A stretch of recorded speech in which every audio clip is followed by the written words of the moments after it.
agua. Y una cuarta parte es de tierra en el fondo y están en los continentes norte. Para que quede derecha, ahí están los controles, no hay que tocar Esto los ya es controles. recreativo. Nosotros vimos en nuestras clases anteriores que desde el punto de vista de ecosistemas terrestres, nuestro territorio nacional tiene muchos tipos de ecosistemas terrestres. Tenemos distintos climas, distintos tipos de suelo. No es lo mismo ir a tomar una muestra de un suelo del norte, ¿cierto? Analizarla, que ir a tomar una muestra del suelo de, no sé, del sur, del bosque. O sea, tenemos distintas composiciones. Ahí lo estamos mostrando en imágenes, ¿cierto? Son distintas las características. También, en una de las clases anteriores vimos que existen factores abióticos que influyen en la calidad y la conformación de un ecosistema. Entonces, vamos a ver. Y esta es pregunta de taller. ¿Por qué se dice que el suelo es un ser vivo? Uno, porque nace solo si se dan ciertas condiciones. Ejemplo, llevémoslo a la rutina diaria. Ustedes compran una casa, se dan cuenta que la casa no tiene jardín y ustedes construyen su jardín. Arman su propio suelo, ¿cierto? Remueven la tierra, la fertilizan, entonces ustedes arman un suelo a partir de algo que no está. El suelo es un ser vivo porque al igual que nosotros necesita de agua y necesita de aire. El suelo consume nutrientes. Se enferma si es que existe contaminación y puede quedar estéril. ¿Cuándo creen ustedes que podría quedar el suelo estéril? ¿No está contaminado? Aparte de estar contaminado, porque yo lo puedo... Cuando está erosionado. No, con radiación podría ser. ¿Pero Por contaminación? ejemplo, ¿qué pasó el año pasado en nuestro país? Hubo muchos incendios. Ah, ¿cierto? porque no hay vegetación. Y al haber tantas temperaturas tan altas, generan una esterilidad del suelo. Entonces, por ejemplo, si nosotros fuéramos ahora en este momento a hacer un análisis del suelo de esos bosques que se quemaron, podemos con una pala cavar y más de 1 metro de profundidad el suelo está muerto. Se esterilizó completamente. No quiere decir que nunca más vaya a existir vegetación, se va a demorar en regenerar. Por ejemplo, cuando hay un volcán y la lava, con esas altas temperaturas también te genera una esterilidad. Es como lo que hacen las playas, la arena hace las dunas y viene la primera vegetación, la tana, no me acuerdo cómo se llama, y ahí empieza el ciclo de la arena a transformarse de a poco a tierra. Sí, entonces eso sería como nace solo si se dan ciertas condiciones adecuadas. La primera vegetación. Exacto. Y agua. ¿Ya? Entonces, pregunta de ayer sería ¿por qué es un ser vivo el suelo? ¿Ya? Ahora veamos las funciones. Y esto es como súper general. La primera función que tiene nuestro suelo es que actúa como un filtro. Y ahí está la imagen bien simulada para que ustedes entiendan. No sé si recuerdan cuando uno estaba como en el colegio que les hacían una prueba, no sé, a ustedes, a mí por lo menos, que era tener un agua turbia, como con barro, y uno colocaba una motita de algodón, un poquito de arena más gruesa, piedras y todo, y uno lo colocaba y empezaba a filtrar. ¿Se acuerdan de eso? Sí. Eso nos permite a nosotros darnos cuenta que el suelo, a través de su quinto estrato, genera una filtración. Entonces hay ciertos lugares donde existe la posibilidad de autofiltrarse o autodepurar un agua de manera natural. Por otro lado, el suelo va a dar características y propiedades químicas a ciertas aguas. Esa sería otra función, influye.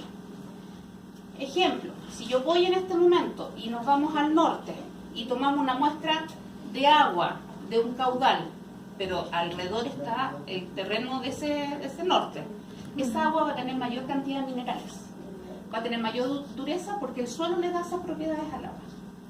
Si yo me voy al sur, el agua es totalmente diferente, porque el suelo fue capaz de dar otro tipo de nutrientes. ¿Ya? ¿Profe? Sí. ¿Y qué pasa con el nivel de oxígeno en esa agua? ¿Es lo mismo? Los niveles de oxígeno debieran ser similares a no ser que existan contaminantes.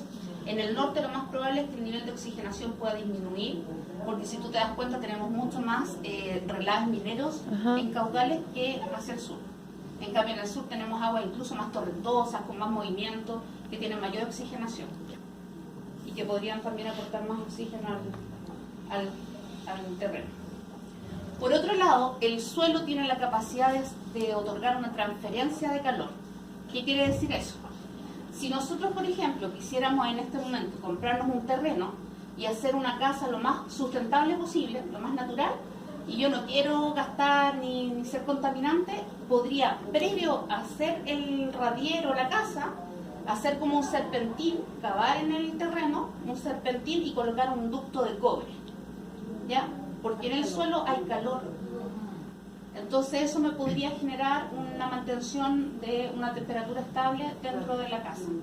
De hecho, esto lo utilizan mucho en diseño, en algunos casos, por ejemplo, en el desierto. Sí. Mi mamá tiene agua caliente así, ¿Sí? porque saca agua de arriba de una vertiente y baja por unos tubos plásticos negros. Claro. Y baja y llega caliente a la casa. Exacto. Entonces ahí uno se da cuenta que el suelo tiene Solo por capacidad tierra. de mantener el calor. Entonces tendríamos esa es la tercera característica. Y lo otro, que el suelo es capaz de dar el soporte mecánico.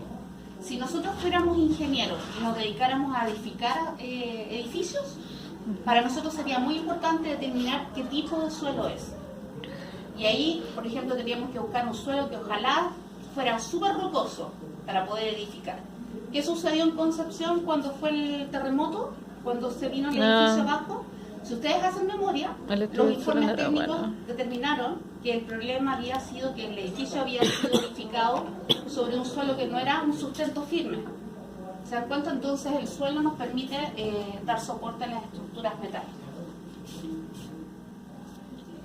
Componentes del suelo: tiene minerales, tiene materia orgánica. Esta materia orgánica puede ser vegetales o microanimales, ¿cierto? Microinvertebrados.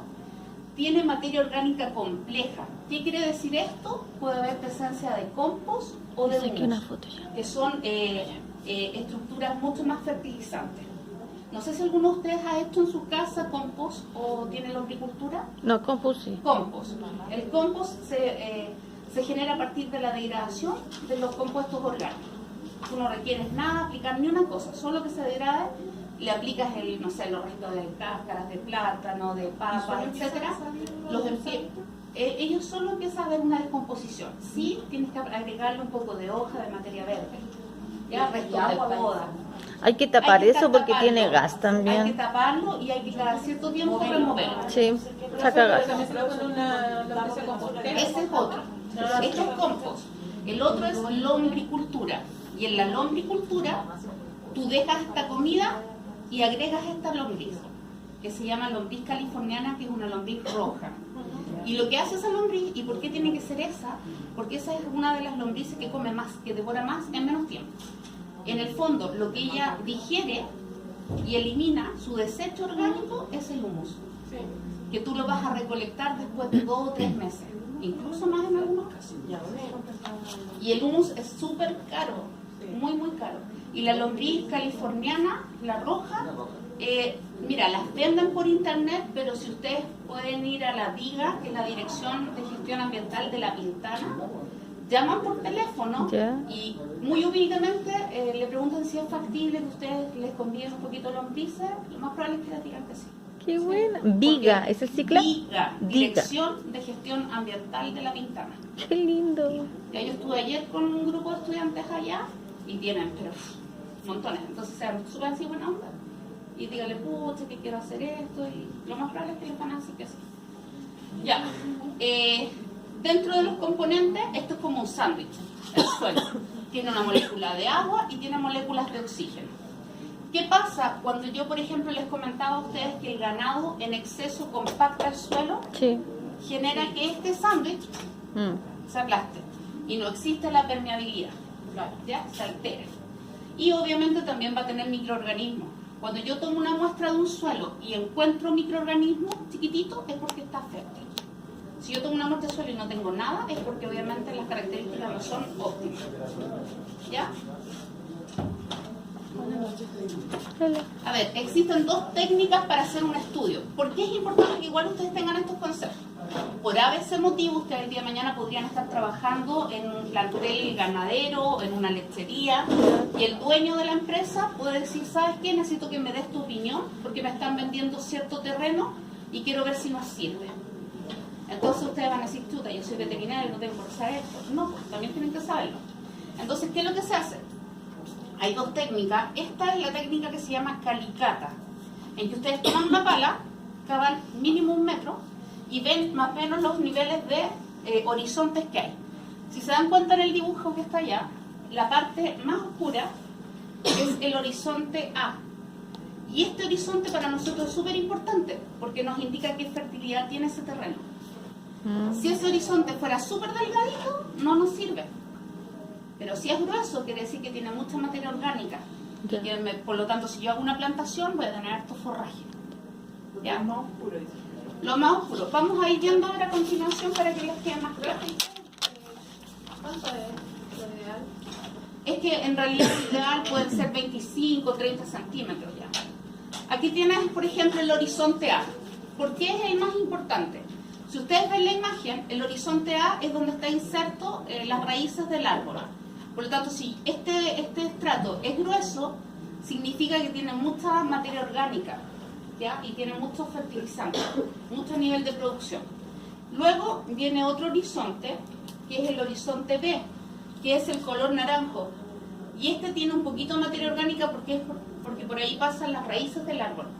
Pero también está conjugado con algún tipo de arena, de bolas de piedras un poquito más gruesas, entre otros. El horizonte C, que aparece acá en la imagen, es más que nada cuando ustedes ven ya piedras desintegradas. Ahí habla de meteorizado. Por ejemplo, si nosotros fuéramos, nuestra empresa es para vender gravilla, por dar un ejemplo. Yo voy a tomar una muestra y a mí qué me interesa si yo quiero gravilla que sea así, ¿cierto? Entonces ese terreno no es muy óptimo para el caso de nosotros. Y por último está el horizonte R, que es el color gris. ¿Y a quién le sirve? A todos aquellos que son constructores que van a hacer edificios o infraestructuras cototas, que necesitan que la roca sea la más gruesa. ¿Se entiende? Porque es la base. ¿Ya?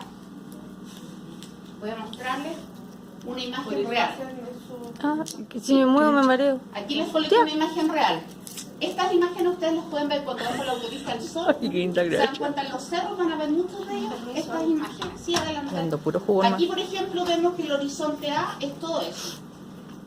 El horizonte B, aquí está un poquito el C meteorizado y aquí ya está netamente la R, que es la roca dura, que es la base.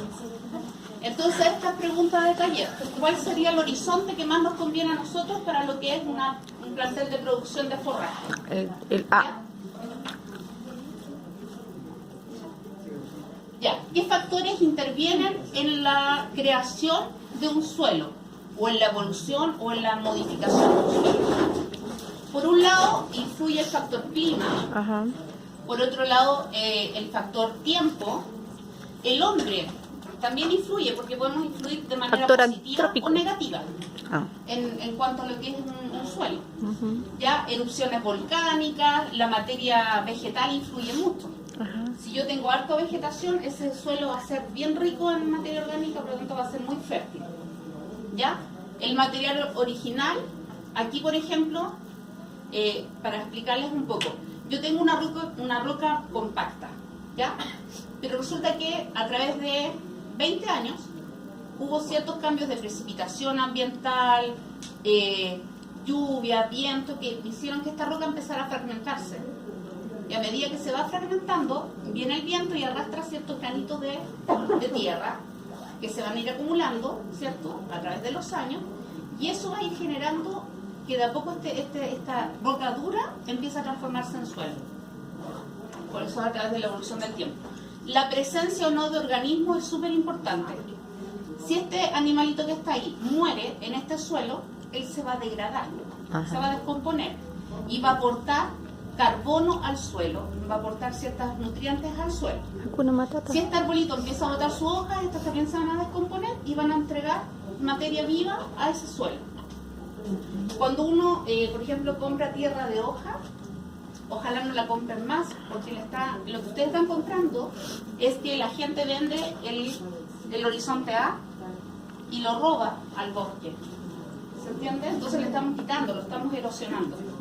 Entonces no hay que comprar tierra de hoja, sino que ustedes cuando en sus jardines caen las hojas, júntenlas en algún lugar para que eso se vaya generando de manera natural. El clima, como les comentaba, también influye. Nosotros podemos ver que lamentablemente hemos tenido sucesos catastróficos cuando en poco tiempo llueve mucho sobre una ladera y esa ladera puede erosionarse y generar una lluvia, ¿ya? Está muy asociado también con la topografía y el relieve. ¿Cómo afecta? Una característica como para que lo asocien. Cuando ustedes se van hacia el sur, que tenemos suelos de carácter más volcánico, por ejemplo cuando vamos al lago, nos damos cuenta que la playa tiene una arena negra. Sí. Ya, y eso es porque este relieve empieza a arrastrar esa arena de lava y llega a la playa, y por eso las playas son más oscuras y de arena más gruesa. Entonces ahí tenemos el efecto como el relieve topográfico puede generar una alteración del suelo. El tiempo, lo hemos comentado, a través del tiempo va la evolución del suelo. Y el hombre puede generar un efecto positivo, como puede generar un efecto negativo. Porque tal vez yo puedo regenerar un suelo que yo encuentro que está muy malo y comprar compost, humus, mejorarlo. Como también puedo ir y destruir el suelo y contaminarlo. Entonces están los dos extremos. Aquí está un poco lo que comentábamos anteriormente respecto a cómo se forma el suelo. Tengo la roca compacta, esta con el tiempo se fragmenta, comienza a copiarse y a incrementar un poquito la materia orgánica, aparecen vegetales y a través del tiempo ya tenemos nuestro horizonte A. Que si ustedes lo llevan al diario vivir es cuando ustedes han hecho un jardín. ¿El jardín se demora cuánto? Un mes, si uno está preocupado, lo está fertilizando y todo, en hacerlo. Ya se murió Ahí el voy jardín desde que pasando empecé a porque estudiar. ya lo vimos, con los mismos factores. Importante, y ahí está el inspector Gallet para que nos acordemos, importante cuando ustedes están haciendo el estudio del suelo, que tienen que considerar ciertos factores. Tienen que considerar más o menos cuál es la exposición solar que tienen. Porque imaginémonos que estamos en un cerro, pero un cerro tiene dos laderas. Una ladera norte, que generalmente es de exposición sol todo el día, y una ladera sur, que la exposición del sol no es tanto, entonces es más sombrío. Cuando ustedes están en el campo frente a un cerro se van a dar cuenta que el cerro por un lado tiene como menos vegetación y por el otro tiene mucha más vegetación. Entonces, si yo voy a tomar una muestra del lado de exposición norte, obviamente ese terreno no va a ser tan fértil como si tomo una muestra del otro lado, que tiene más humedad, más vegetación. Entonces, por eso es importante saber también la georreferenciación, dónde estoy ubicada. Ahí tenemos a la Pantera Rosa también cavando y al inspector Reyes viendo todos los aspectos de dónde está ubicado el terreno que estamos haciendo el estudio. Pregunta de taller. Dos métodos. Hablamos del método Calicata, Sí. que es con la pala, y este otro método se llama barreno. Si yo no quiero cavar con la pala 1 metro, compro este instrumento que es como un descorchador y empiezo a generar una torsión y después extraigo. Y esta calicata en esa barra tiene como un surco que te saca una muestra. Entonces tú puedes ver los distintos estratos cómo está conformado. Como lo hace la muestra de hielo, que es para adentro como un círculo, como un cilindro. Sí, te saca como sacar un corcho así. Ya. Exactamente. Es Barreno y calicata, entonces. barreno y calicata, pregunta de taller. Características del suelo. También es importante ver qué características va a tener. Ya dijimos que vamos a estar conscientes de si está o no está expuesto al sol. Vamos a medir más o menos el grosor del horizonte para determinar si era un buen horizonte o no. Y lo otro importante es ver el color, la textura. No sé si ustedes han estado de repente y han tomado muestras de suelo y suelo así como compacto, como duro, terrones. Como hay otros que no toman y es puro polvillo, que es como arcilla suelta. ¿Ya? Entonces, en base a eso, incluso nosotros podríamos con una muestra de vinagre aplicarle al suelo. Ya. Y si el suelo comienza a fermentar es porque ese suelo es mucho más rico en carbonato. Entonces, cuando nosotros estamos viendo plantaciones de forraje, hay algunas plantas que requieren suelos que sean no tan ácidos o tan alcalinos, más bien neutros. Entonces, estas formas de pruebas simples les permiten a ustedes determinar eso. Y aquí están los distintos tipos de Consistencia. Disculpe, si le ponemos vinagre y sale el... ¿Es bueno? Es que depende de lo que tú vayas a sembrar. Para forraje, por ejemplo. Para forraje generalmente es como un término medio, no sería bueno. Ah, no sería No, bueno. no sería muy bueno. En cuanto a la consistencia, hay algunas que son demasiado duras y que ustedes tienen que pegarla para poder analizarla. Hay otras que son como un polvillo. ¿Ya? Y esto también les sirve, chiquillos, para el día a día.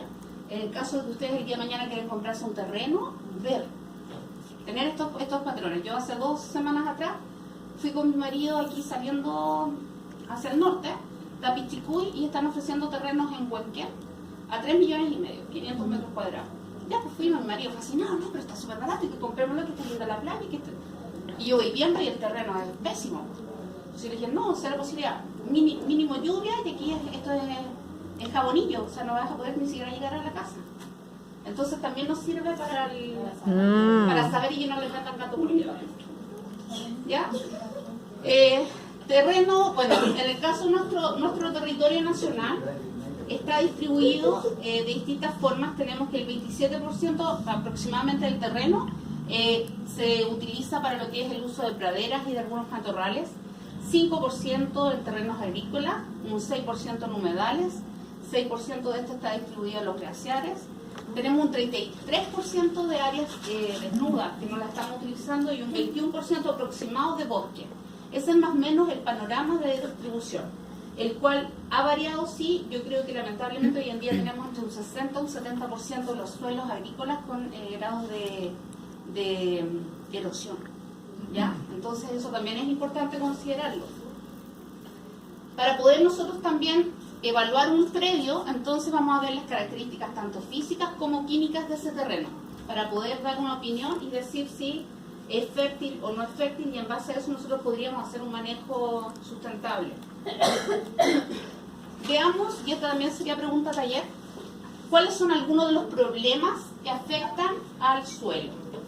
A grandes rasgos, ya lo hemos conversado en otras clases, el ganado, la sobreexplotación del suelo con ganado genera una compactación, ¿cierto? Yo les he dicho que si metimos, por ejemplo, que si nosotros fuéramos el ecosistema y si metemos 100 vaquitas más aquí, se compacta, ¿ya?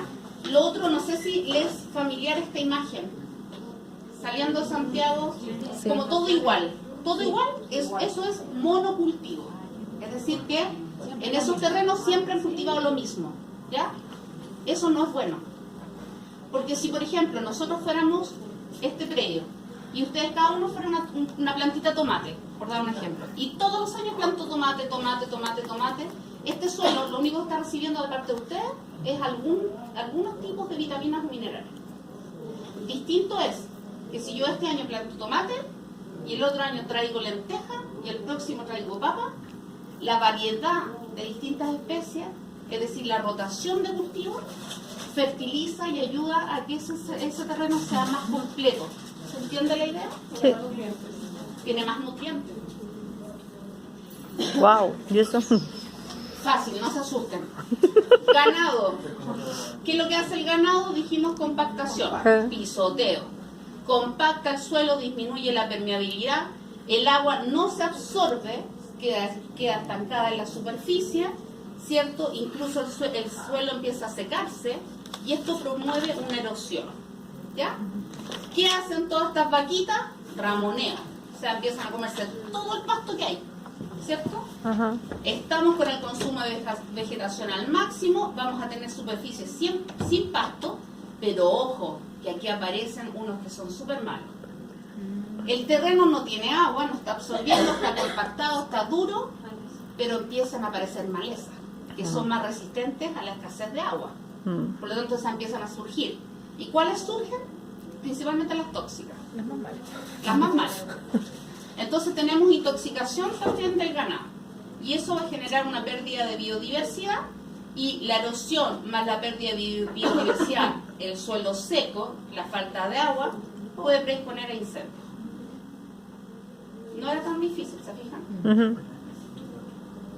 Alteraciones que va a tener el suelo, físicas, que la hemos hablado, químicas, disminuye la fertilización, los minerales, Y la biológica, que al no tener buenas características ni físicas ni químicas, obviamente las especies no van a estar.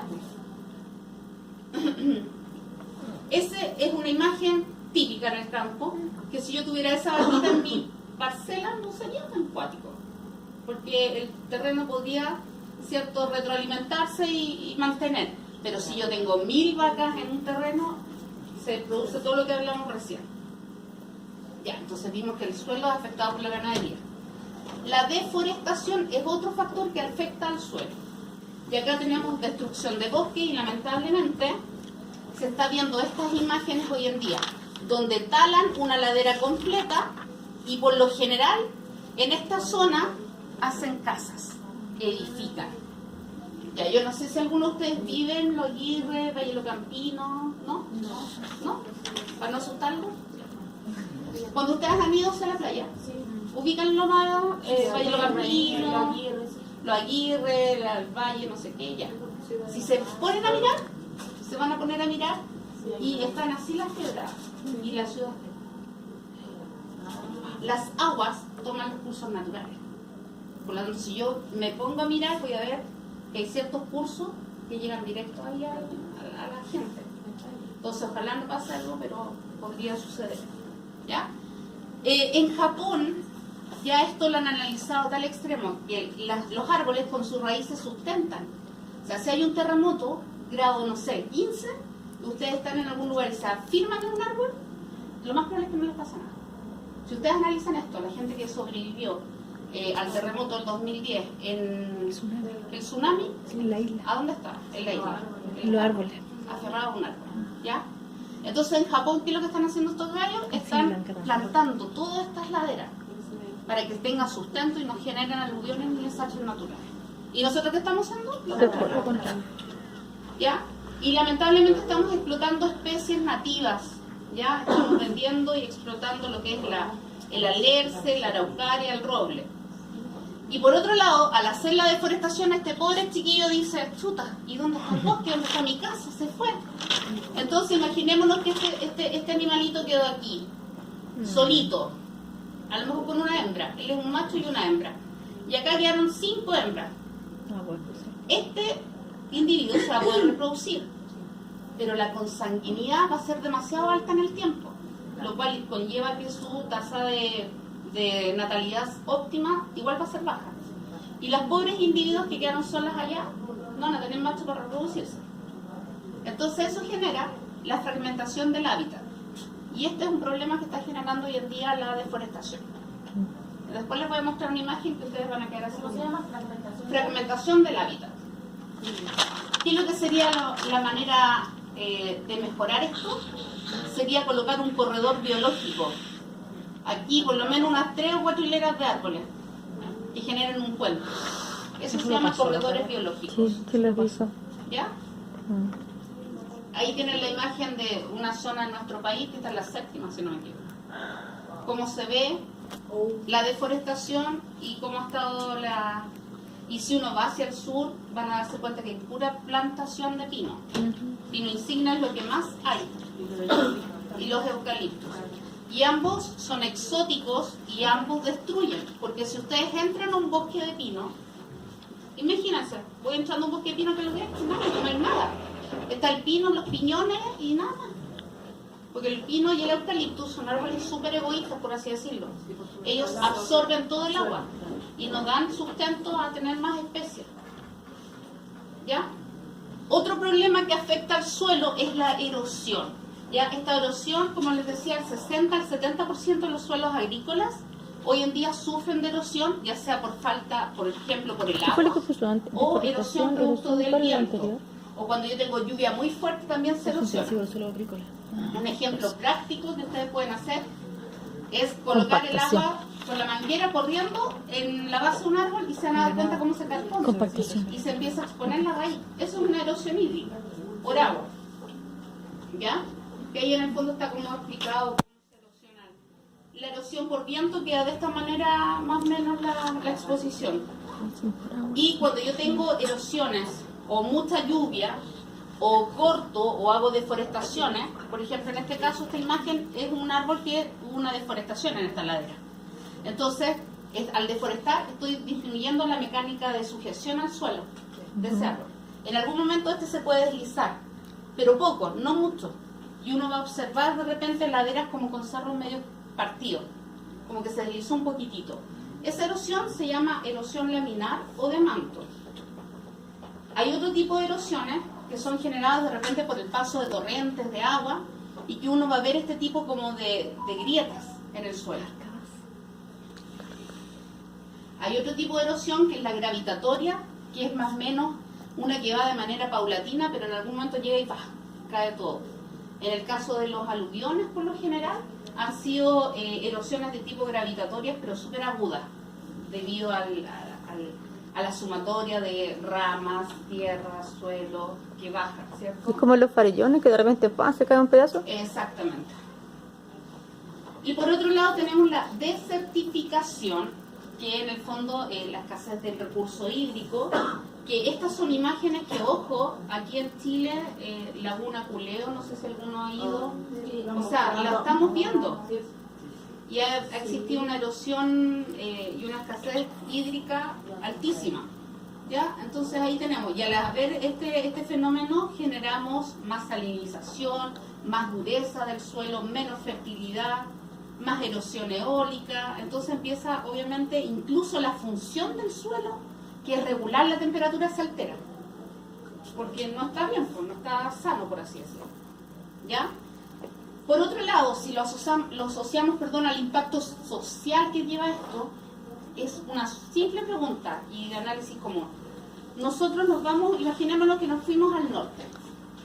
El norte sabemos que es como esto. Ya.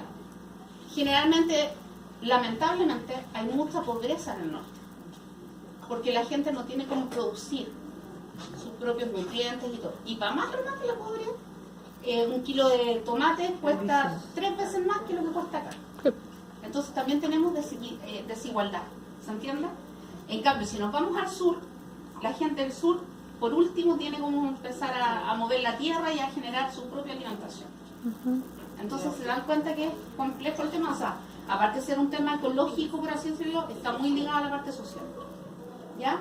En base a esto, hacia el norte hay algunos proyectos que son asociados a captar la humedad de la Camanichaca, y en los cerros, ustedes van a ver de repente en los altos de los cerros como unas mallas Rachel colocadas.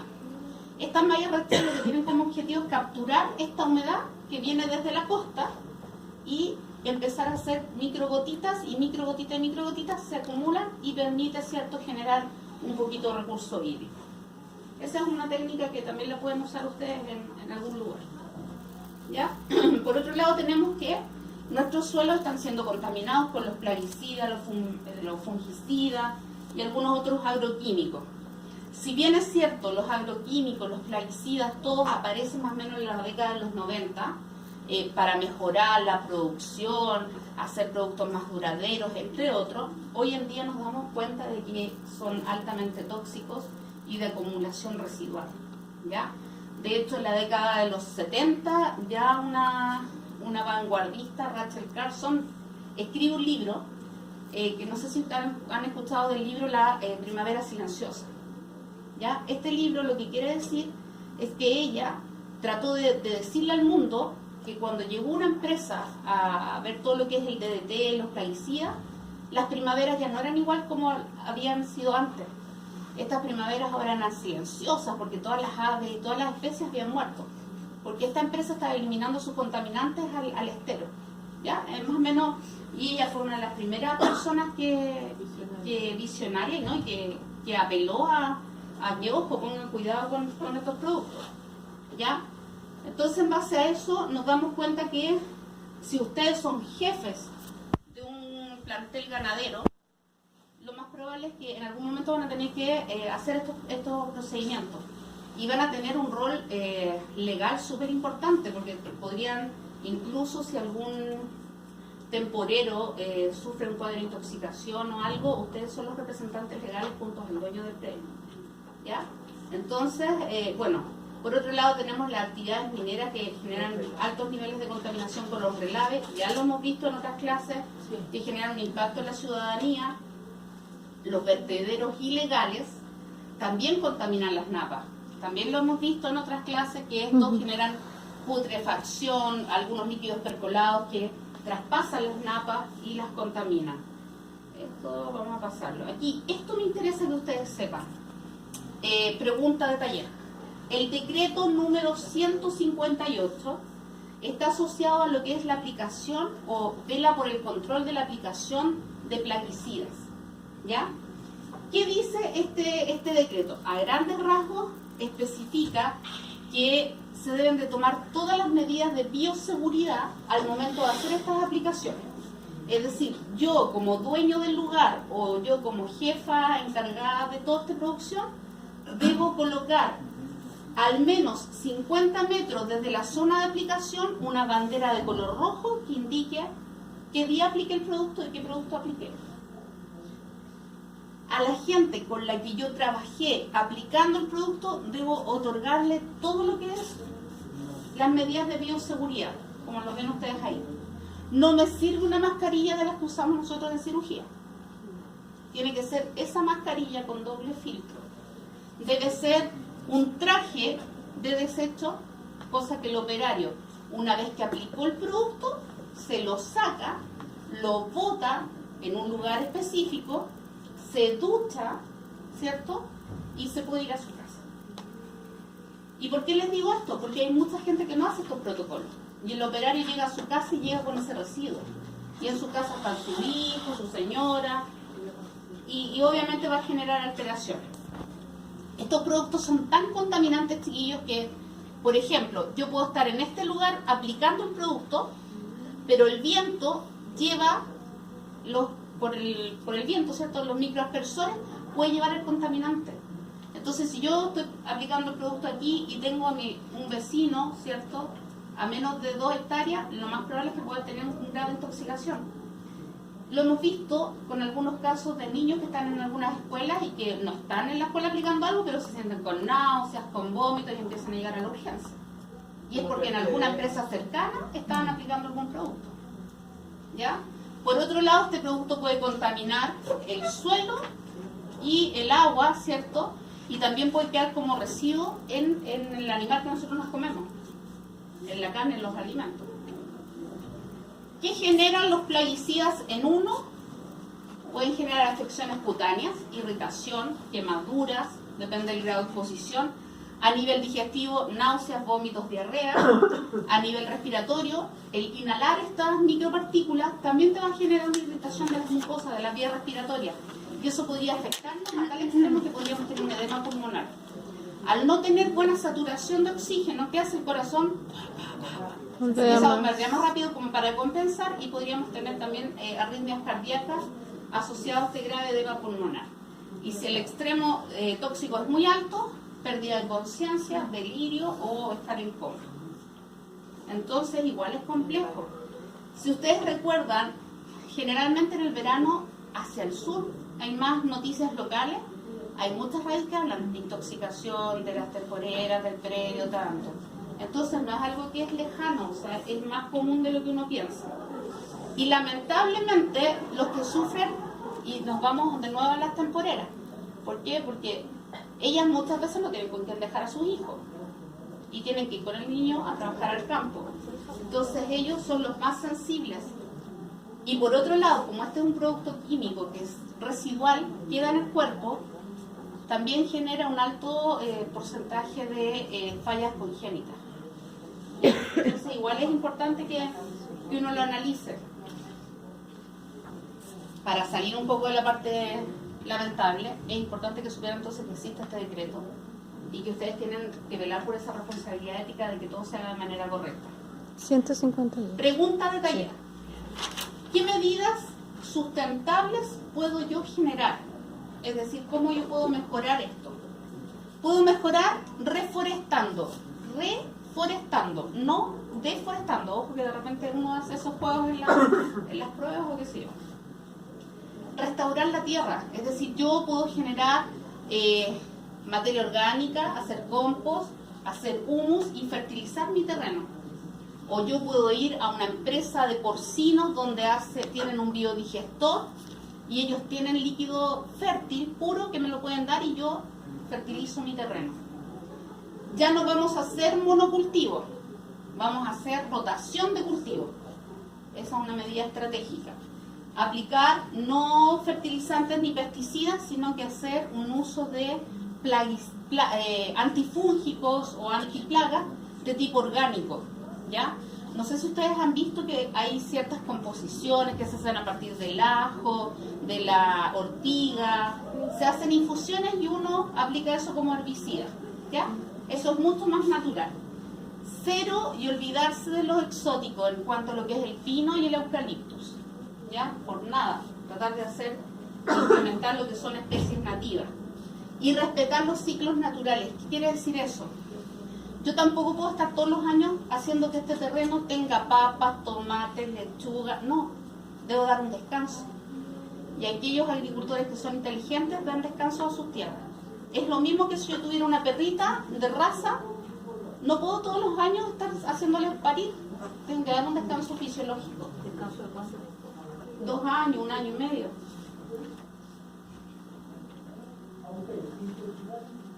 Bueno, eso es como lo que hay que hacer. Esto se llaman buenas prácticas agropecuarias.